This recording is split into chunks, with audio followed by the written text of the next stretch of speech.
Hello everyone, good morning. Coffee খেতে খেতে আমার সকালটা শুরু হলো, আর এখন আমি রেডি হয়ে চলে এসেছি শ্রেয়াদির বাড়িতে নেল এক্সটেনশন করতে, রিফিলিং করতে। আমার তো আগে একটা এক্সটেনশন ছিলই, আর এই যে শ্রেয়াদি খুব সুন্দর করে আমাকে নেল এক্সটেনশন করে দেয়, আর এত নিখুঁত কাজ। আমি নাম্বার অ্যাড করে দিলাম, তোমরা চাইলে করতে পারো। আর এটা হচ্ছে ফাইনাল রেজাল্ট। এক্সটেনশন শেষ হতে হতে মোটামুটি 3:30 বেজে গিয়েছিল। তারপরে বিকেলবেলায় আমি চলে এসেছিলাম মেলায়। আমি, দিদি, আন্টি, মঞ্জিল, মানে সবাই মিলে এসেছিলাম। প্রথমে ঢুকেই তো দেখে নিলাম, আমরা পাওভাজি খেয়ে নিলাম। এটা বিগ বাজারের ভেতরে। আর এই যে সামনে আন্টি, কি সুন্দর লাগছে না বলো? আর ওইখানে দূরে দিদি আর জাইম্বু ডিসাইড করছে যে কী কী মকটেল নেওয়া হবে। এই যে আমাদের মকটেল চলে এসেছে।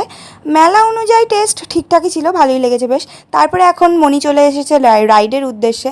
ও তো ভীষণ মজা পেয়েছে এগুলো নিয়ে। তারপরে আমরা বড়রা আবার উঠেছিলাম আরেকটা রাইডে, ওখানেও মনি উঠেছিল। এটাতে সবাই উঠতে পারে। তো এরপরে কয়েকটা জিনিস কেনাকাটা করে আমি আমার ফেভারিট আইসক্রিম খেয়ে চলে এসেছিলাম বাড়ির উদ্দেশ্যে। কেমন